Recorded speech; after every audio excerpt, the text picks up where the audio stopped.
Avoir raison. Ah, ça c'est cool d'avoir raison. Et on ne remet pas en cause mes propos et on ne va pas m'envoyer d'objection. Voilà, c'est vraiment la belle vie. J'ai raison, donc tout le monde sera d'accord avec ce que je dis. Bon, en vrai, c'est pas aussi simple que ça, et c'est ce que nous voyons dans l'épisode d'aujourd'hui.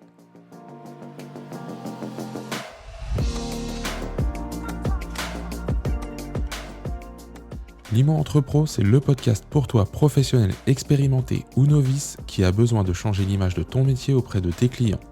À chaque épisode, nous partageons ensemble un ou plusieurs sujets pour t'aider à avancer dans ton quotidien, pour qu'il te ressemble, qu'il soit aligné avec tes valeurs et surtout remettre l'humain au cœur de ce métier. Alors je te remercie de ton écoute et c'est parti.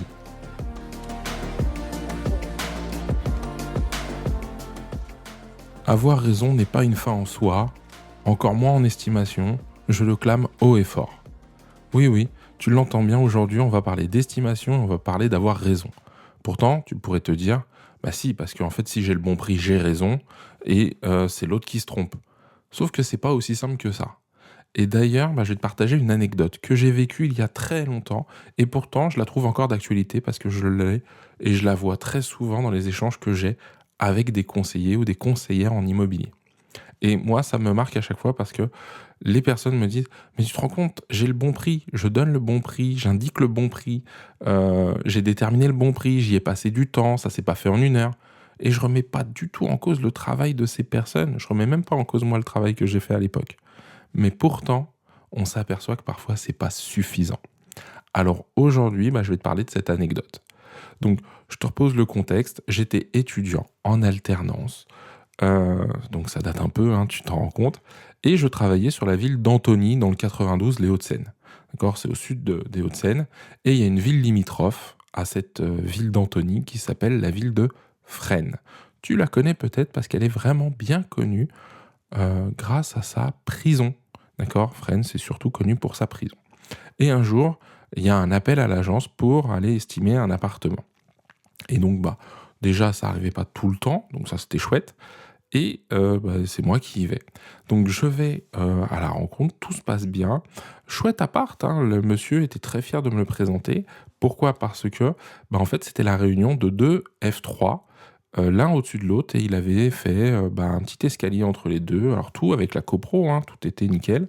Bon, un peu daté à l'intérieur, on avait encore de la moquette dans la salle de bain, on avait une très belle salle de bain rose avec, tu sais, des coquillages dorés en porte-savon, ce genre de choses.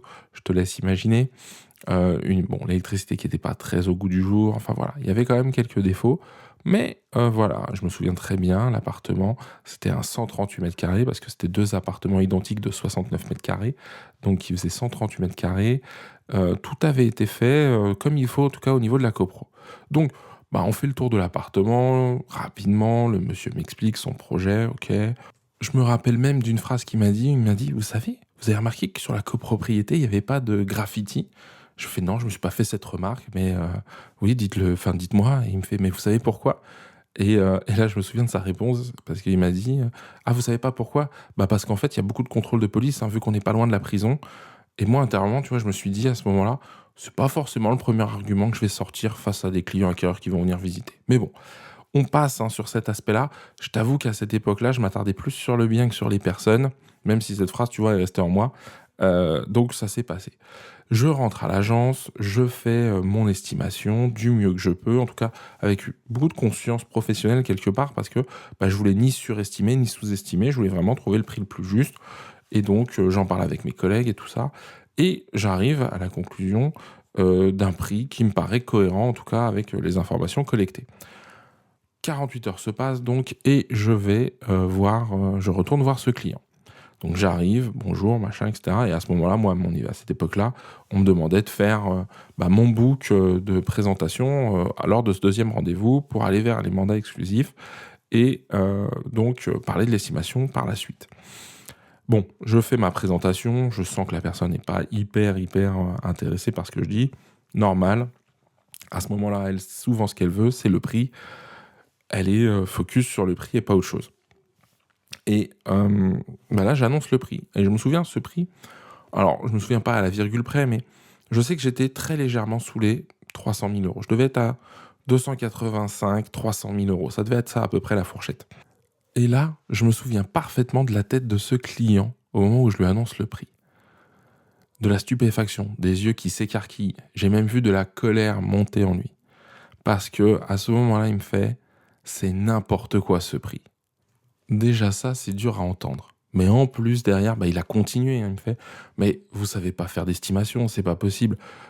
Comment vous avez fait pour déterminer ce prix-là ?» Je commence à vouloir lui expliquer. Il me fait « non, mais en tout cas, j'ai même pas envie de vous écouter parce que très clairement, très concrètement, j'ai fait venir un expert de Paris.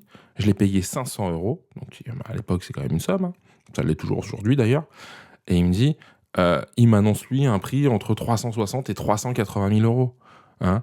Donc on est très très en dessous de ce que moi j'estime et surtout l'estimation de l'expert. Et ça a tourné court et il m'a demandé de partir.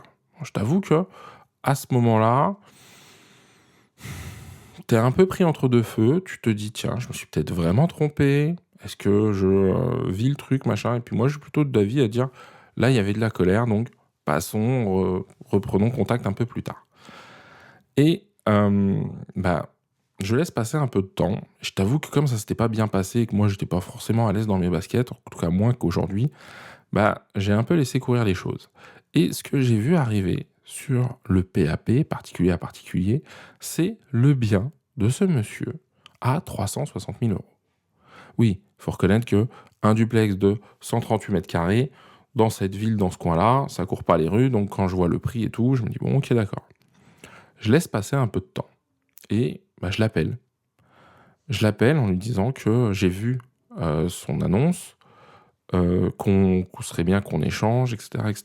Mais franchement, dès qu'il a entendu mon nom et que j'ai fait ma première phrase, première proposition, il fait non, non, je vous ai dit, je travaillerai pas avec vous. Vous m'avez fait une estimation, c'est n'importe quoi. Ok, bon. Merci monsieur, je reste cordial, c'est le premier appel. Le prix baisse entre mon premier et mon deuxième appel. Je laisse passer une quinzaine de jours et l'appartement passe à 340 000 euros. Donc je rappelle. Donc, bonjour, c'est le gars, machin, etc. J'ai vu, on s'est eu il y a une quinzaine de jours. Vous avez commencé à 360 000, vous êtes à 340. Je sais qu'on ne s'était pas entendu sur l'estimation, mais est-ce qu'il serait possible d'en discuter? Non, non, non, me répond-il. J'ai pas envie de travailler avec vous, c'est n'importe quoi, laissez-moi, machin, etc. Ok. Je t'avoue que là, au bout du deuxième appel, et n'ayant pas d'autre angle en tête à ce moment-là pour aborder ce client, je me dis bon, je vais laisser passer un peu plus de temps. Et qu'est-ce que je vois? Je vois le bien descendre à 320 000 au bout de 10 jours. Encore quelques temps après, il passe à 300 000. Et là, dans ma tête, je me dis bon, 300 000, c'est mon estimation. Donc, j'ai raison. Et puis même lui va en convenir que j'ai raison. Donc, je rappelle. Et je l'appelle en disant voilà, bonjour, hop, je te refais pas les détails, et je lui dis à un moment quelque chose comme ça en lui disant voilà, aujourd'hui on arrive au prix de mon estimation, là je pense qu'il y a peut-être possibilité de faire quelque chose, même si tu peux te dire aussi toi intérieurement en tant que professionnel que le bien ça fait peut-être un petit peu trop longtemps qu'il est en vente, que les différentes baisses de prix ont fait mal, mais je me dis voilà, avançons. Et là je suis encore face à quelqu'un de borné, têtu, peu importe, qui me dit non, non, je vous ai dit que je ne travaillerai pas avec vous. Mais je comprends pas. Mon prix est le bon. Vous arrivez au prix de mon estimation. J'ai raison. C'est noir sur blanc. Hein. Donc là, tu sens le mec. Là, je parle de moi. Hein, tu sens le mec qui s'accroche à j'ai raison. On y est. Et là, ça s'est fini par il m'a raccroché au nez. Donc là, tu te dis bon, compliqué de le rappeler. Le fait que j'ai raison, il le vit mal. Ok. Et pour la petite histoire, pour terminer cette histoire, des semaines ont passé. Et le bien, je l'ai vu à 290 000, je l'ai vu à 280 000, donc en dessous de mon estimation, je l'ai vu à 270 000. Là, il a arrêté les baisses de 20 000, il est passé à des baisses de 10 000. Et à 270 000, au bout d'1 ou 2 semaines, je ne l'ai plus vu. Je ne peux même pas te dire s'il l'a vendu 270 ou moins, ou s'il a arrêté la mise en vente et il l'a gardé. Je n'ai jamais rappelé ce client. Et d'ailleurs, je pense que c'est un regret. Parce que cette histoire, tu vois, elle date de 2004. Donc ça commence à faire un petit moment. Et je me dis, il y a un truc aujourd'hui, tu vois, que je n'ai pas digéré. Et alors par contre, elle m'a appris une chose, et c'est tout l'objet de cet épisode de podcast. C'est que avoir raison, ça fait pas tout. C'est pas parce que t'as raison ou tort, c'est pas parce que de temps en temps tout va rouler comme sur des roulettes que ça devient une loi absolue et pour tout le monde. Alors, moi, qu'est-ce que je dirais au fait aujourd'hui au Cyril d'avant? Tu vois, je parle de moi à la troisième personne, mais c'est comme ça. Mais quelque part, je te le dis aussi un peu à toi. Déjà, pour moi, le point aujourd'hui primordial, c'est de comprendre son client, de comprendre son projet, qui il est, comment il prend ses décisions, comment il fonctionne. Ça, c'est primordial. Deuxième point, c'est de le faire monter en compétences. Là, je reprends mon exemple, mon histoire même, c'est j'ai fait l'estimation dans mon coin. Je suis venu, je lui ai asséné un prix comme ça. Même si j'ai voulu lui expliquer les choses, c'est quelque chose qui, moi, aujourd'hui, me fait dire c'était pas la bonne voie. C'est pas parce qu'en face, il y a un expert que je dois me démonter.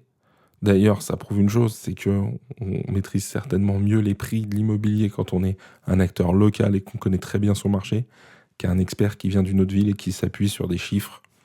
C'est pas la même chose. Donc ça, déjà, c'est le deuxième point. Il n'y a pas de guerre entre les agents immobiliers et les experts. On ne fait pas exactement le même métier pour moi. C'est ça qui est important. Donc ça, c'est des points primordiaux. Je rajouterai un troisième point. Engage ton client dans son projet. Il y a une chose dont je t'ai pas parlé pendant toute cette histoire, parce que je ne l'ai pas du tout fait à cette époque-là et j'en avais aucune conscience, c'est est-ce qu'il était vraiment vendeur? Est-ce qu'il y avait un vrai projet? Est-ce qu'il était impliqué dedans? Est-ce que pour lui, c'était un besoin, cette vente? Tout ça, je ne l'ai pas vécu. Je ne l'ai pas vu. Est-ce que il avait des émotions particulières par rapport à cette mise en vente? Parce qu'il s'était beaucoup investi dans ce logement. Donc, est-ce qu'il y avait des choses à aller creuser, à libérer à ce moment-là, à exprimer? Ça, j'en sais rien. Ça, tu vois, ça, c'est un truc aujourd'hui que je me dis. Et moi, ma conclusion, c'est que avoir raison, c'est bien, mais si ton client n'est pas d'accord, ça ne sert à rien. Voilà. Ça, c'est sûr et certain que c'est comme ça que je l'ai vécu et c'est comme ça aujourd'hui que je le ressens des années plus tard. L'idée, c'est pas de se plier aux exigences de notre client, d'accord? Parce que c'est pas une science exacte, l'estimation. Et la vente immobilière n'est pas une science exacte. On peut y aller avec ce qu'on a au fond de nous, notre tripes, notre cœur, nos connaissances, notre expérience, nos réussites, nos échecs. Peu importe. Mais c'est important, si on fait appel à un professionnel, et ça je le dis, que ce professionnel soit d'abord un accompagnant, un accompagnateur de son client. Avant de j'ai raison, j'ai des arguments, je prouve, machin, etc. Pour moi, c'est autant, si ce n'est plus important que le reste. Bien évidemment que l'aspect chiffré est important. Mais là, je viens de te le montrer. Je peux maîtriser, je peux avoir des informations que l'autre n'a pas. C'était compliqué. Là, dans cet exemple, j'avais une information que ni mon client, mon prospect, ni l'expert n'avait. J'avais la demande des acquéreurs. Et moi, à cette époque-là, je savais que je n'avais aucun acquéreur pour un appartement, même s'il est grand, à ce tarif-là. Je commençais à rentrer en concurrence avec des maisons. Certes, un peu plus petites, mais on sortait de la copropriété et c'était quand même un gros argument. Donc je te le répète, avoir raison, c'est bien, mais si ton client n'est pas d'accord, ça ne sert à rien. D'ailleurs, je vais te laisser méditer sur cette phrase, car pour moi, elle m'a permis de ne plus vivre ces moments de la même manière. Les négociations aujourd'hui sont plus apaisées, moins unilatérales, moins à sens unique. Ça ne veut pas dire que je ne vais pas dans le sens du client ou que j'y vais en reniant mon opinion. Non, ça veut juste dire que j'aborde ces moments avec le souci du partage, d'élever mon interlocuteur dans le sens de le faire aller plus haut, de lui faire prendre conscience des choses, de le faire monter en compétence, je le dis souvent, je le répète. Et dans la plupart des situations, le client, il apprécie ça. Il se montre plus souple d'ailleurs, plus à l'écoute. Et si au final, on n'est pas d'accord, nous travaillerons peut-être pas ensemble tout de suite. Pas dans l'immédiat. Mais nous aurons une relation qui sera facile de reprendre et pas une impasse comme celle dans laquelle je me suis retrouvé. On touche à la fin de l'épisode. J'espère que tu l'as apprécié. Si c'est le cas, pense à t'abonner au podcast, à lui laisser 5 étoiles et un avis si le cœur t'en dit. Il me reste à te remercier du moment qu'on vient de passer ensemble. de ton écoute. Je te dis à la semaine prochaine pour parler 10 mois entre pros. D'ici là, prends soin de toi et de tes clients.